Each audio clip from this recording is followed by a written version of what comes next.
Bad boy Eminem has been stirring up trouble for a long time. Throughout his career, he's made way more than his fair share of enemies. Some have fared well and some have never recovered.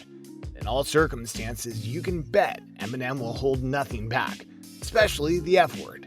So today we're going to look at the victims of Eminem's most epic diss tracks. Everlast. You know him as part of La Coca Nostra and the former frontman of House of Pain. Today, we know him as the antagonist in a very lengthy diss saga with Eminem. Allegedly, this whole thing started when Eminem passed Everlast in a hotel lobby and didn't so much as nod in his general direction.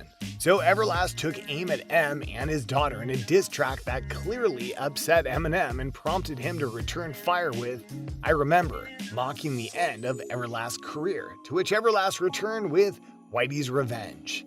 This appears to take things a bit too far for Eminem, who then released one of the most blatant and brutal diss tracks ever assembled. In the song, he recounts the feud, insults Everlast's body, religion, musicianship, and anything else you can think of. He also urges his fans to whip Everlast, you know what, and tops it off with the refrain of, "I'm gonna kill you." Well, that one is a lot. You think Eminem took it too far? I mean, urging violence from his fans and making open death threats? Maybe it's just art and he doesn't mean it, but who knows? Eminem may just have a devoted enough fan who would take his words literally. But at the same time, Everlast brought M's daughter into this whole thing, and that seems a bit out of bounds too. Let me know what you think in the comments. Insane Clown Posse. Insane Clown Posse is one of the most, we'll say, different groups out there. Their music isn't that far-fetched, but their circus-like appearance and following of wildly devoted fans is, at least from the outside looking in, pretty creepy. So how did Eminem end up tangling with these juggalos? Way back in the mid-1990s, Eminem, who was hosting an EP release party, printed marketing material which claimed that Insane Clown Posse would be performing at the party, quote-unquote, maybe. Well, that was a big maybe, because as it turns out, M hadn't requested the Posse's presence yet, and when he did approach Violent J about booking the group for his shindig, he turned him down. Obviously hurt and a little embarrassed by the whole thing, Eminem went after ICP in a track titled "Till Hell Freezes Over." If you imagined Insane Clown Posse as a duo who would just roll over and take that, well, you didn't, because they are insane. So the Juggalos went after Slim Shady with the parody name Slim Anus. Eminem then shot back with Marshall Mathers, in which he claimed that he and D12 had chased Insane Clown Posse out of a Detroit nightclub with paintball guns, firing upon their truck as they drove off. These claims weren't ever really substantiated, so it was very doubtful that it ever really happened. But much of this is blending of two worlds: the real world we all live in and the lyrical world in which metaphor and symbolism can be, and is, mistaken for literal actions and events. Who's to say which is which? Christina Aguilera. Christina Aguilera is an icon in the pop music world. Her powerful voice and commanding stage presence quickly landed her a place among belting female household names of her era, like Britney Spears and Jessica Simpson.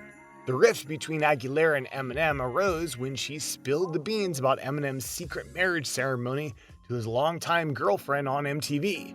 She also tells the world that this is the girl he raps about killing in one of his songs and proceeds to warn young women about the dangers of domestic abuse.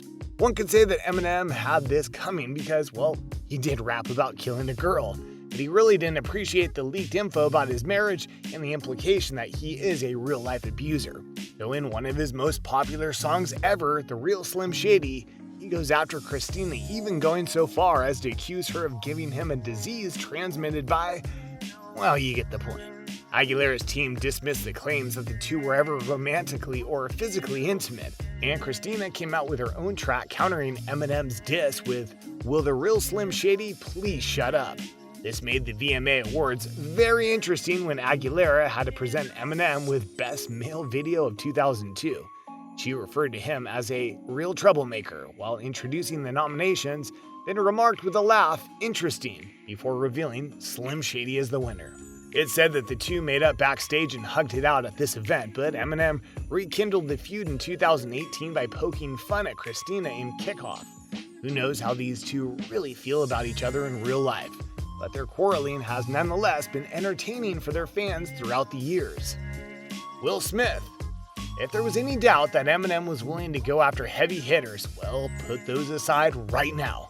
It's not a much bigger name than musician, movie star, and the Fresh Prince himself, Will Smith. At the 1999 VMAs, Will beat Eminem for Best Male Video, and probably would have tipped his hat and moved on until Smith took a jab at him in his acceptance speech, pointing out that he didn't need to threaten violence or use profanity in his music to win. Eminem viewed this as a direct attack and dedicated a chunk of The Real Slim Shady to trading insults with Big Willie style, with the line, "Will Smith don't gotta cuss in his raps to sell records, well I do, so F him and F you too." You'll recall that this is the same tune that made enemies with Christina Aguilera earlier. So obviously, Eminem preferred to kill two birds with one stone, so to speak. 5 years later, Smith responded with Mr. Nice Guy, which comments, "Dissed by Eminem, but didn't bother him. Yep, well, he classy. Big Will just did another 20 mil. So that's all we have for today. Just be sure to like the video on your way out and subscribe to Terrific Tens. And Eminem, if you're watching this, I love you.